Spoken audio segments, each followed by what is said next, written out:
Hello, everyone. My name is Jordyn Smith, and I am the voice and the astrologer behind the YouTube channel and the webpage Nonconformist Conscience. And I am here with my really good friend, Stacie Pazura.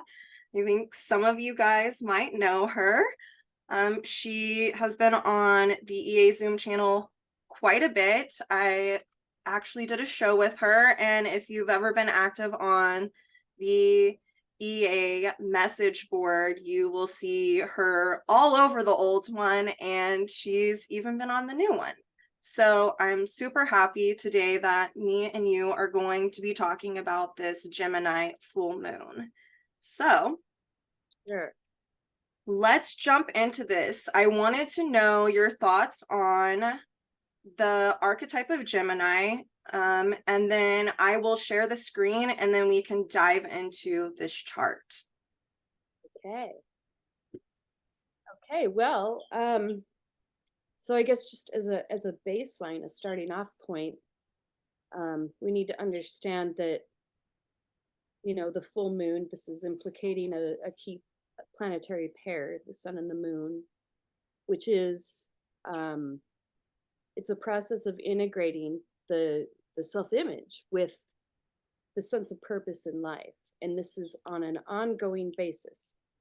Um, One of the fallacies that exists is that as you get more evolved, that some people believe that there's a need to dissolve the ego, which is not possible.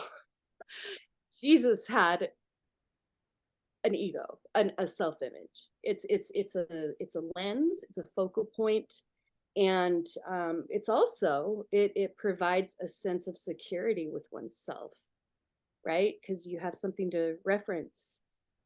And of course, with the moon in Gemini, with the sun in Sag, we have a core dynamic of where the left brain is integrating with the right brain. So we're taking information which is correlating to Gemini. We're seeing the empirical evidence around us, and we are and the full moon. I mean, by nature, it's bringing awareness to its full point. The exposure of awareness becomes full at this moment. And so,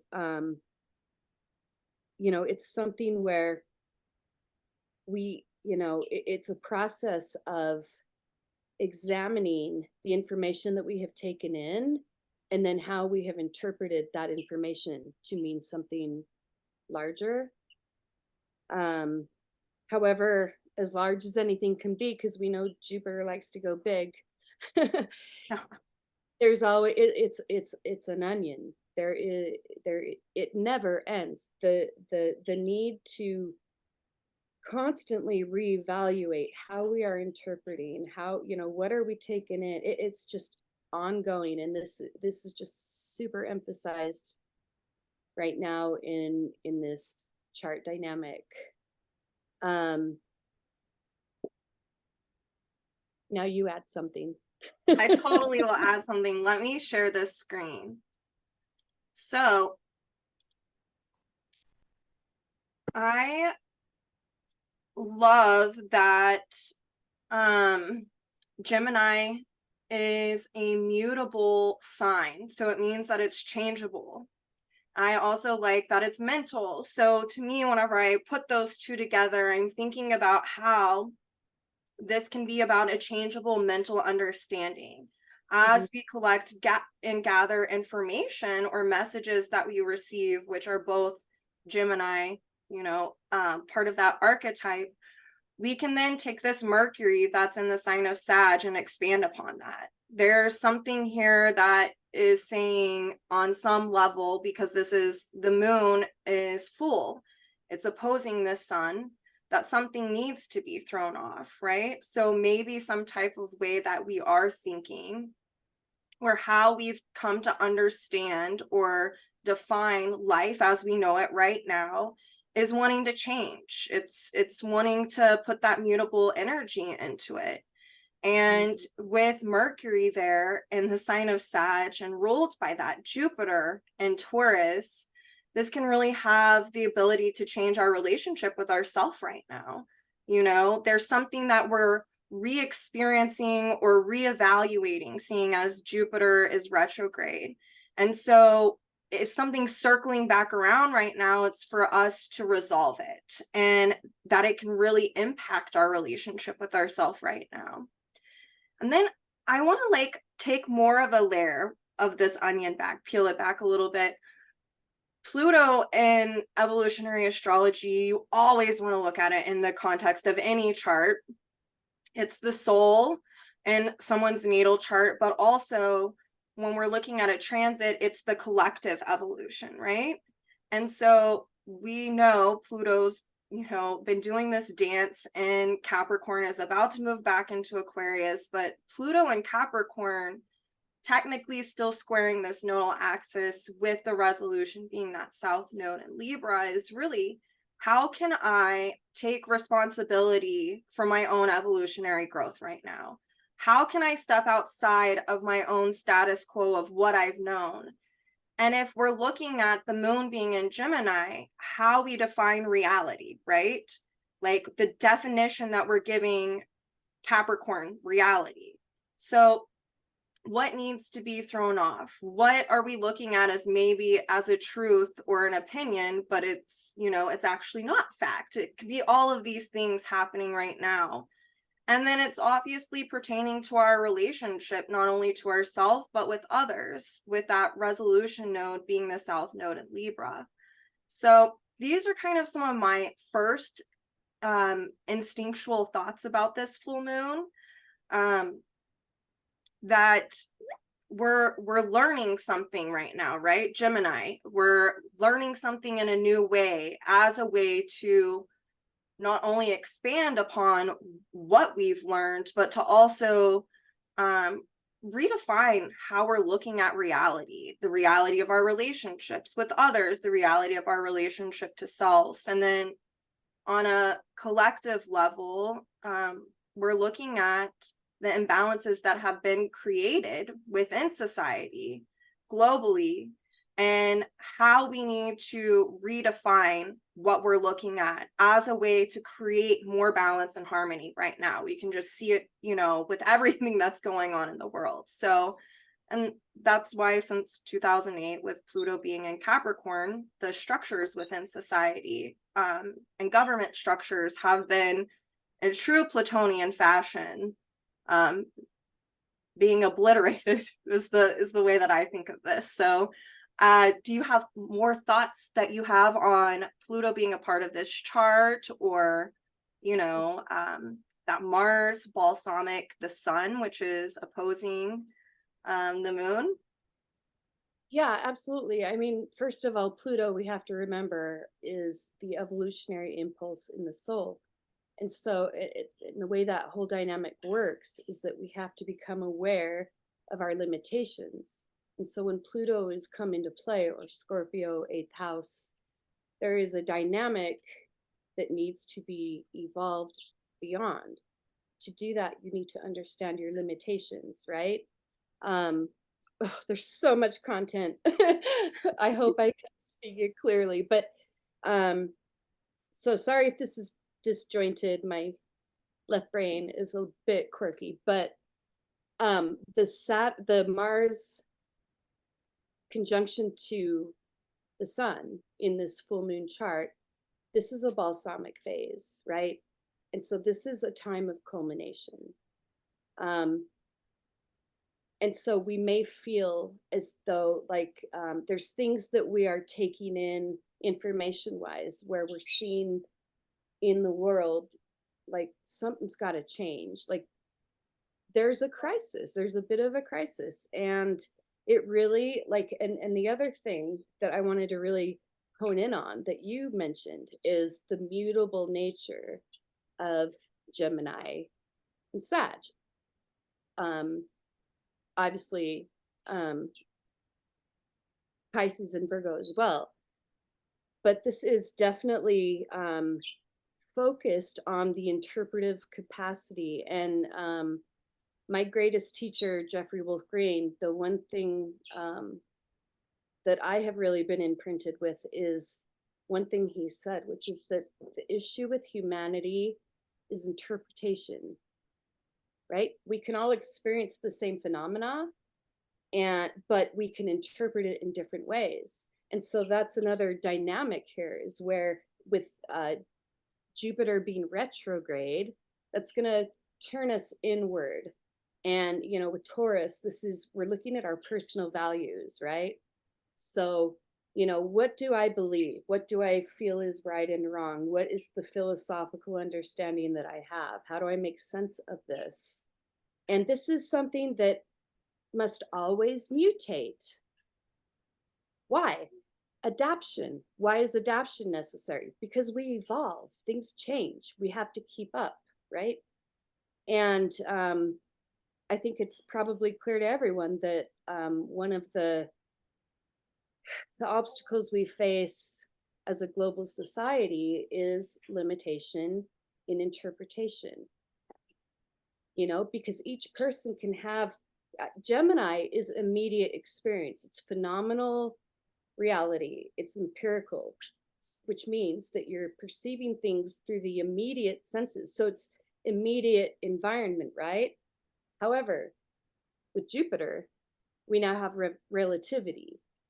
And so what may be true for us may not be true for another. And, you know, one of my favorite teachings from Jeffrey Wolf Green is that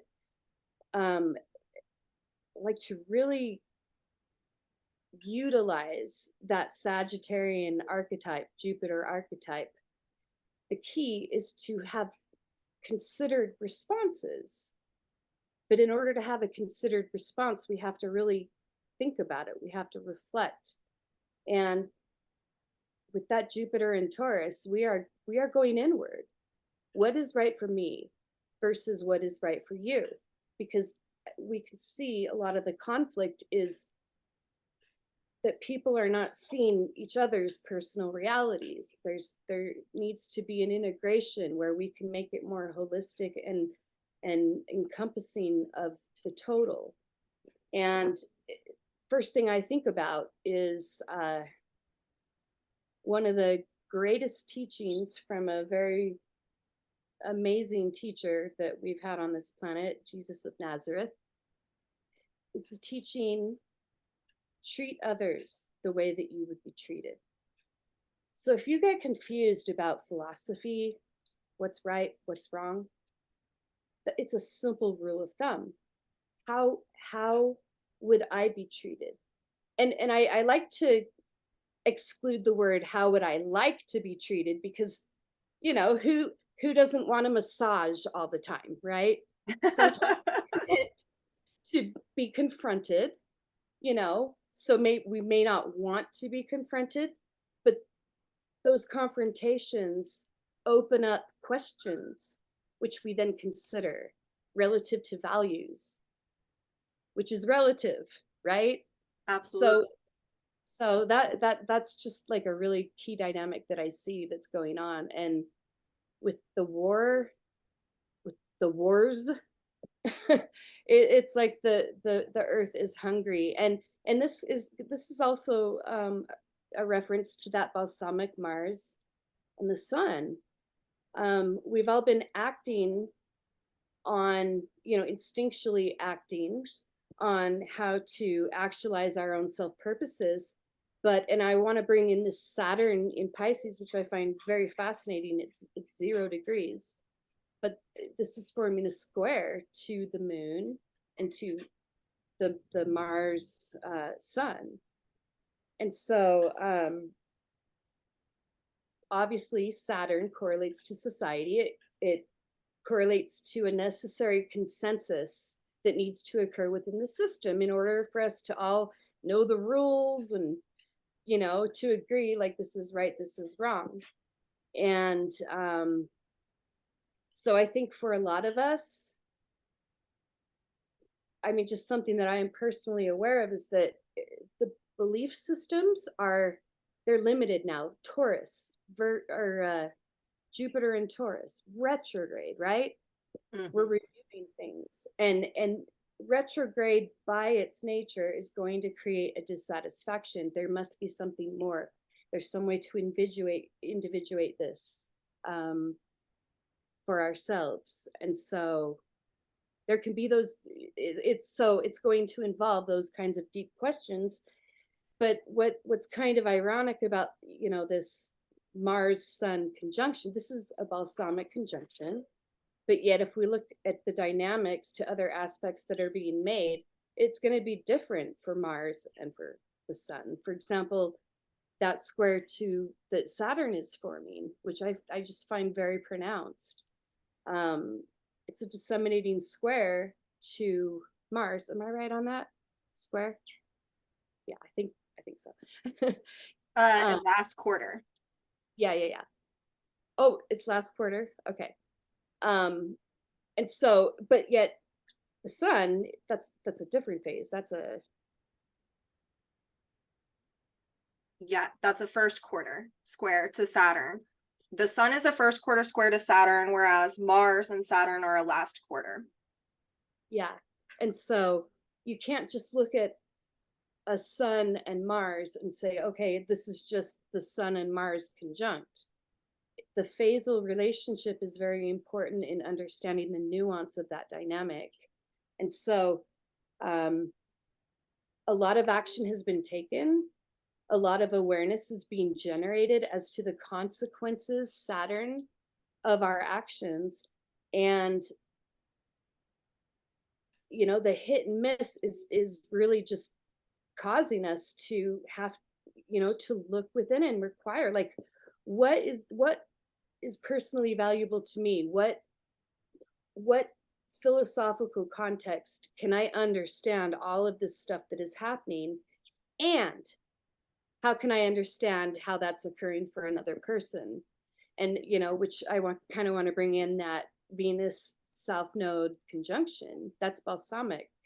So we are tapping into relating patterns in the past where maybe our belief systems are not adaptable. Maybe they apply to us but not others, or maybe in our own mental framework we think, oh, that applies to you but not to me. So we've all got to have that humility to do that examination. That's how we make the best use of this. Absolutely. Oh, I love that. You know what it made me think of? I say this so much, and I learned this from one of my friends who is a therapist here in Oklahoma where I live. But whenever I was younger, she used to, this is so good for my Jupiter on the ascendant. She used to always say this, and now I say it all the time to clients. I think I've said it in my own videos that there's more than one way to get to Denny's, right? This is like that Jupiter, the relativity of truth of just because something's right for me doesn't mean that it's going to be right for you. And that's a Jupiter in Taurus, I feel like, dynamic whenever you throw in the Libra that you're talking about. I love the T-square that you were talking about, Stacie, with the Saturn squaring the Mars Sun and also this full moon. Seeing as Saturn in Pisces is the ruler of Pluto and Capricorn, I mean, we're looking at the dissolving of old man-made structures that have created these imbalances, whether that be in our own personal lives and also on a collective level. Like as Pluto is finishing up its round in Capricorn, we have its ruler in Pisces. So it's this extra oomph of this is needing to culminate. Something's got to give. It's not working anymore. And it's about that whole relativity of truth dynamic. I also found it fascinating when you're looking at this chart, Jupiter is in conjunct the Sun and Mars. So with in conjuncts, there's always this, they have a Virgo-like feel to them, I feel like, because they're very much like a self-refining or readjusting, and in someone's natal chart, like if they're really resisting that dynamic that the in conjunct is speaking to, an external event can be triggered. Oftentimes it's a crisis, as a way to get them back on track, right? And so with Jupiter in conjunct this Mars and Sun, to me, this is very much speaking to everything you've just talked about. Like, I mean, Taurus is a fixed energy, right? So it's like, what needs to change with our values? And then that in conjunct from Jupiter to Mars and the Sun is what needs to be expanded upon, seeing as it's ruled by that Jupiter. What values do we need to expand upon? What personal truths do we need to understand? What do we need to culminate about how we've understood something in the past? And then I like that this Uranus is in a yod with Venus and Mercury. The Venus balsamic conjunction to the south node is sextile this Mercury, and then they both in conjunct this Uranus. So it's like, in order to expand upon what is true or what feels right, what feels honest and authentic, we're needing to really objectify like the conditioning as to how we've defined something prior to. Like, how has our conditioning impacted the way that we are, in a very Gemini way, classifying the information that helps define reality for us right now? And so then looking at, in an objective way, how has this impacted my relationships? What from the past keeps resurfacing that I need to objectify and come into more awareness about? And then with Mercury as a part of this, we then get to really tap into our intuition, because Mercury is in Sag. Jupiter is retrograde. So intuition is a really huge thing right now. That also speaks to, maybe this is where we're needing to oppose something with this moon in a opposition to the balsamic conjunction with Mars and the Sun. It's, you know, is there limited thinking?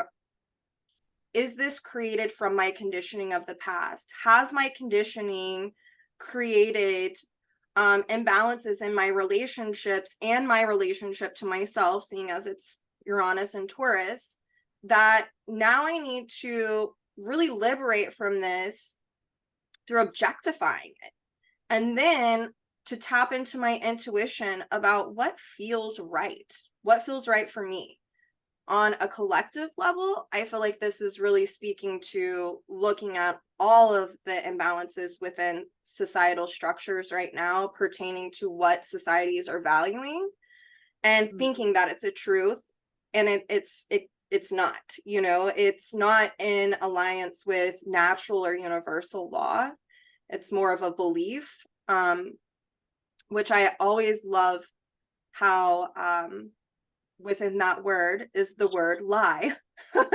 You know, so it's really looking at what have we bought into on a collective level, and how do we come together as a community, and how do we harmonize, how do we rectify this, how do we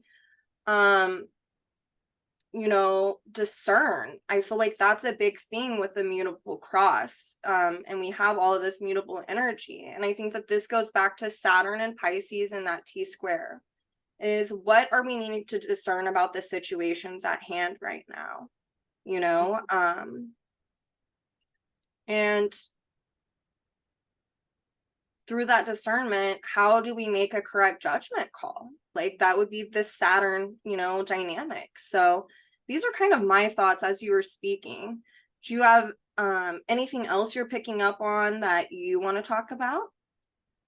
I've got thoughts all over the place. Good.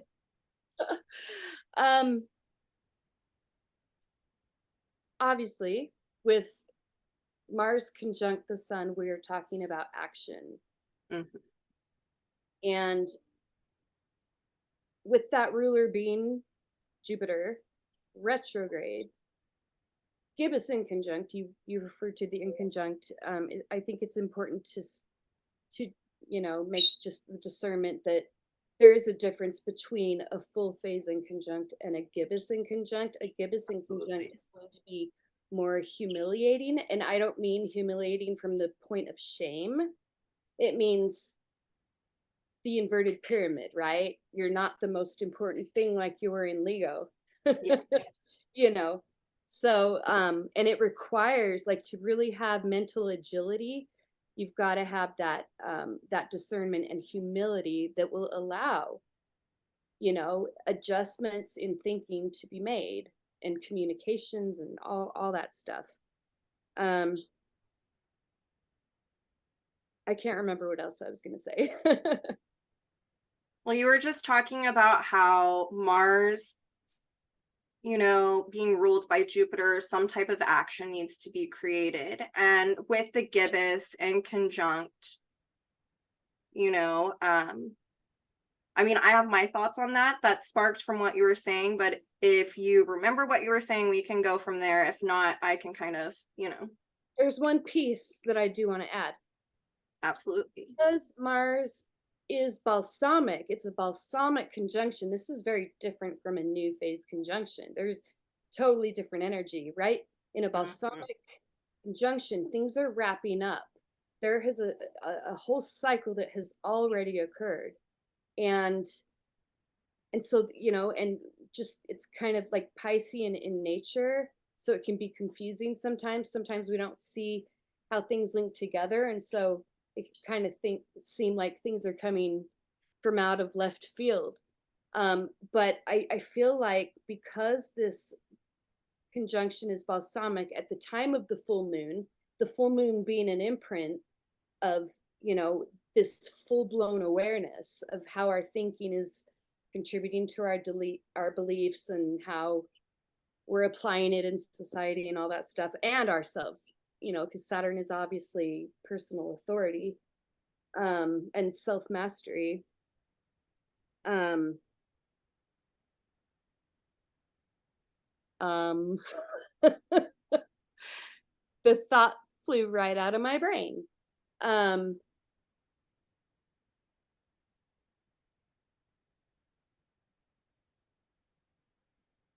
oh, yeah, thank you. Because it's a balsamic conjunction between Mars and the Sun, we shouldn't have expectations that we're going to know how to act right now, because what's going to show us how we need to act is through that Jupiter and that inconjunct, because we're all going to need to adjust. It's what's needed right now. We need to adjust so that we can integrate. And so it just feels like this period of full emotional awareness is giving us these insights. And it's going to be a small window of time here where you may not know how to act, you may not know what to do, but to stew on it, to really reflect, and hold yourself personally accountable, and see how it applies to you, and then reflect how it might be applying to others, and find an integration point. That's just the work, and it's just so needed right now. The world is, yeah, there are definitely patterns that are needing to culminate and move on. And we can also see that just by nature of the balsamic conjunction of Venus to the south node. These Well, are, and Saturn and Pisces squaring in this T square, you yeah, know? yeah. So there's a lot of balsamic energy for sure. And Mm. so, yeah, that's just a reminder I want to put in, is like, don't freak out if you don't know exactly what to do right now. Yeah. This point in time is about awareness and considering, again, to use that key word, considering, to really use Jupiter the way that it's meant to. I agree. It's interesting just even talking about more of this kind of Piscean balsamic culmination is Neptune is in conjunct the south node. Like, I mean, there's so much that is wanting to be realized right now. And I think what I hear you're talking about is whenever, because it's the Piscean feel of it, I mean, with everything that we're touching on, is it things don't become clear like until the dust settles. Like, it's Piscean nebulous energy. It can almost feel like you're out at sea flailing or holding on to a buoy so tight and you're like, what am I gonna do here, you know? And so it's about having patience with the situation at hand, but also, still, because Saturn is in this T square with the full moon, and the sun and Mars, it's like the need to reflect on everything as it's coming up. Like, if you're feeling disillusioned by a situation, which is a Pisces dynamic, if you feel like you don't understand what's going on, like, this is about getting us in touch with how we have been defining things prior to. And it's like this, it's the key that unlocks everything through reflecting on what's going on. Eventually the dust settles, and then we can have an understanding or an awareness about how our thinking prior to has created certain situations, or distortions or imbalances, and just everything that's kind of going on in this chart right now. I do like there's a couple of things here. Lilith, I'm going to point to it with my mouse for people. Lilith is at 12 degrees Scorpio and in conjunct Chiron, which is approaching this north node. And to me, I mean, Lilith is already no bullshit, but Lilith and Scorpio is really no bullshit. So it's like, where we're looking at the things that have wounded us in the past, on personal levels, with this being Chiron and Aries ruled by Mars and Sag, it's how we believe about ourselves, right? How we believe about ourselves could have affected our sense of being, having self-leadership. It's also looking at, seeing as it's Aries, early child development is another thing that I really think speaks to this Chiron and Aries, how our initial imprinting has affected our attachment styles and how that has made us feel about ourselves, affected our personal relationship to ourselves. Lilith, in conjunct this, is really helping us to psychoanalyze ourselves as a way to get to the bottom line of who we are, like revealing our natural personal truths, right? And that's just pulling in that Mars and Sag being ruled by that Jupiter. But on even collective levels, this is like, wanting to slice away the old dynamics of where war has happened. What has created war over and over and over again? Beliefs, usually philosophical beliefs pertaining to religion, and how that's created mass distortions. And Lilith here is like, as a community, as a collective, how do we stay whole into ourselves? How do we stay whole into our natural selves? Who were we whenever we were first birthed, right? Like Aries, like, what was the intention? And so it's getting us and cutting to that quick of that. And so there is this readjustment process as Lilith is kind of just here to be upfront and in our face about whatever it is we're needing to get to the bottom of where this can be, especially because Chiron is in Aries and it's Chiron, like, it's retrograde. We're re-experiencing where a wound is, right? That hasn't healed. And the inconjunct with Lilith is to help us get to the bottom of how that has affected us. And it's to change our awareness. Chiron is about, really, you can't ever get rid of the wound. Like, it can be a scab that gets picked off and then it festers again. But it's really about changing the awareness around what that wound was and how it can be used now as a way to, I mean, Lilith and Scorpio, to metamorphosize or alchemize something within us, and to, um, it can be something that can potentially help others down the road. Like, we all know whenever something has gone on in our lives and we felt really isolated, and then we are healing this dynamic, or we have wisdom revolving around it, and someone comes along and they're experiencing that, we can share our awareness around it, and that can have the potential to help them get to the bottom of it. And then on a collective level, I think it's just us needing to continue to pull back the proverbial curtain, to be honest. That would be the Mars and Sag Jupiter, about our values in society, and how it's affected how we treat other people, how we why war is created. Is that really a natural law? No, it's not. This is a man-made delusion. And so then that goes back to just this whole Pluto cap being ruled by Saturn and Pisces, and this T-square with everything. So I wanted to pull that in. I love talking about the asteroids.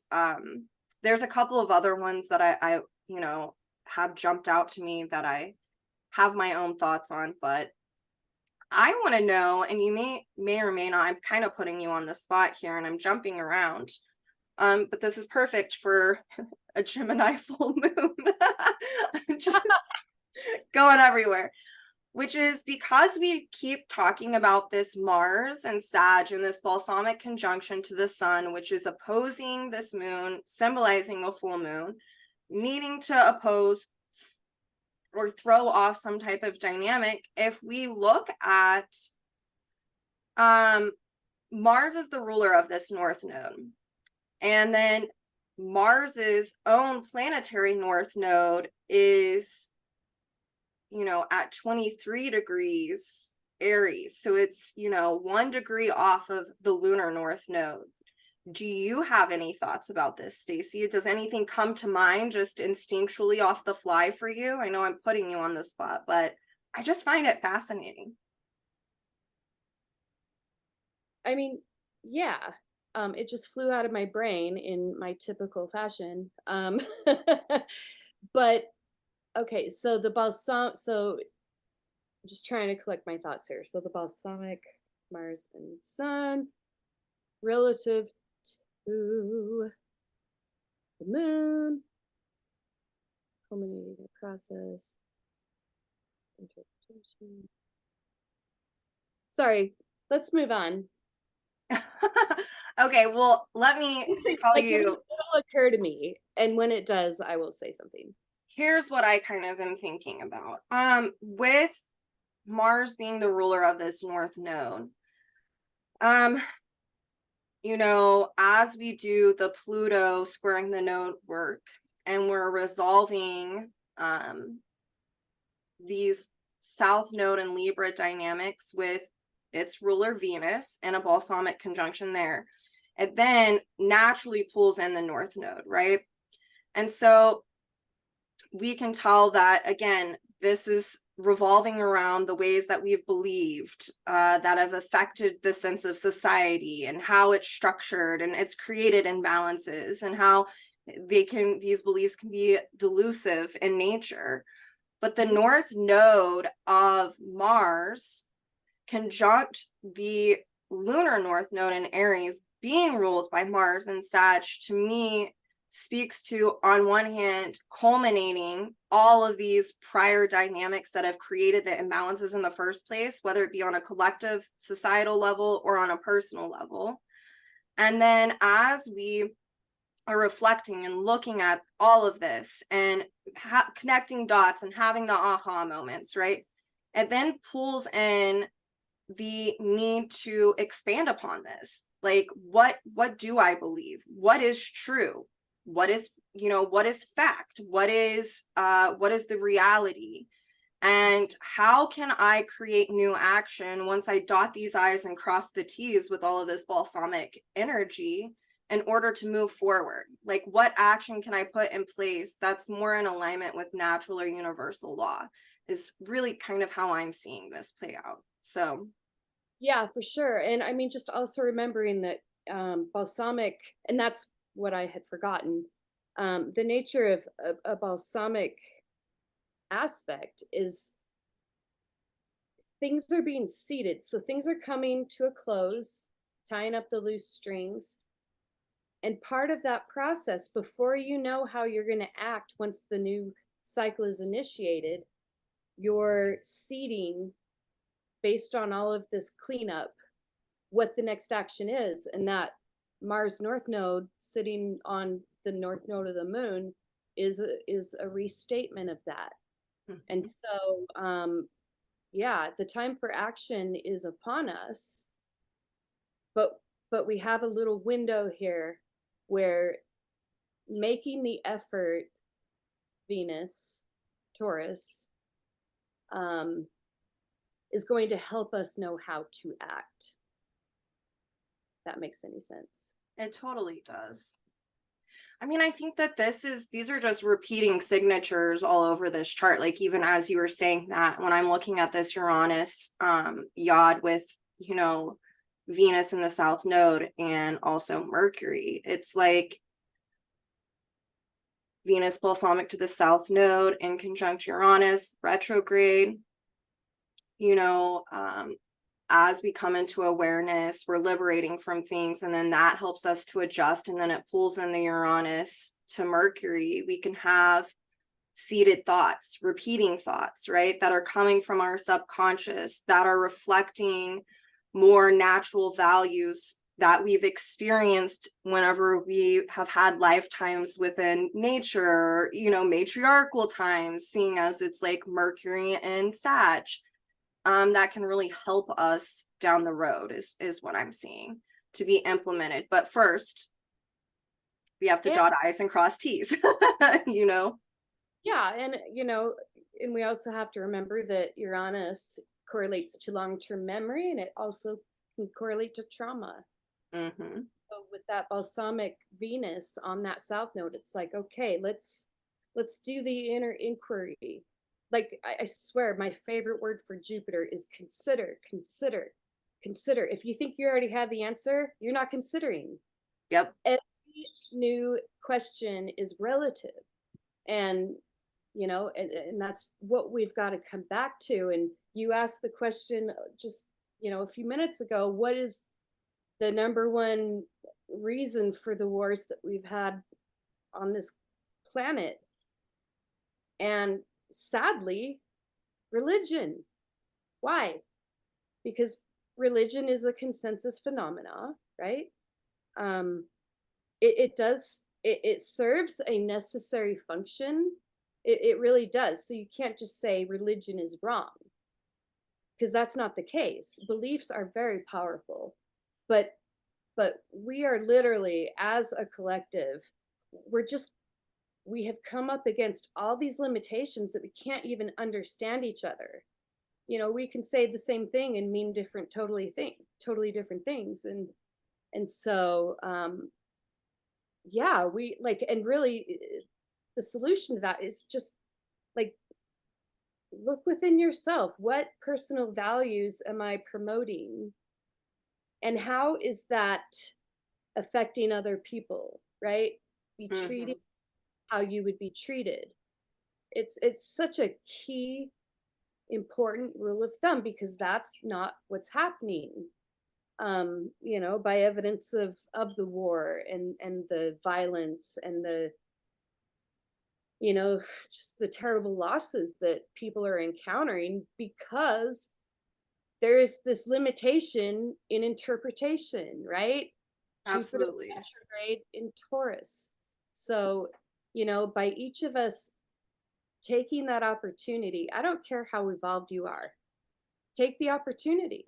Look at yourself, look at your values, look at Mm-hmm. how those values are affecting others. Does it apply to others? Because that's another reason why we have war, because we can't understand why what seems right for us isn't right for someone else, and why aren't they doing it. And projection and Uranus, in conjunct that Venus, where are we projecting? Yes. So it is, It's it's Time for honesty.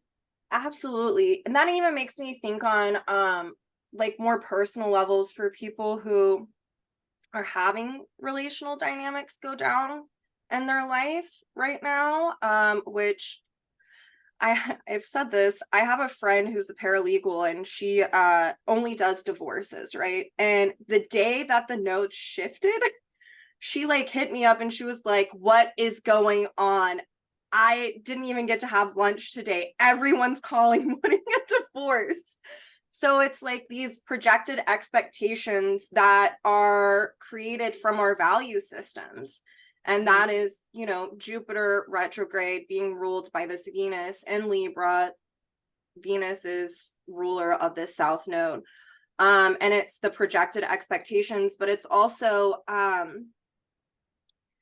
makes me think of, we know Libra can be in a distorted sense about codependencies and enmeshments and these type of things. And what you always see within these, you know, relational dynamics is the projected expectations. And I just, through my own personal observations of working in mental health in the past and also personal life experience on some levels, is it goes back to exactly what you were talking about, is this is true for me, so why isn't it true for you? Like, why aren't you doing what I'm telling you to do? What you, because if it worked for me, it's gonna work for you, right? It's kind of this dynamic that can go on, and that's you know, it's a good lesson in the relativity of truth.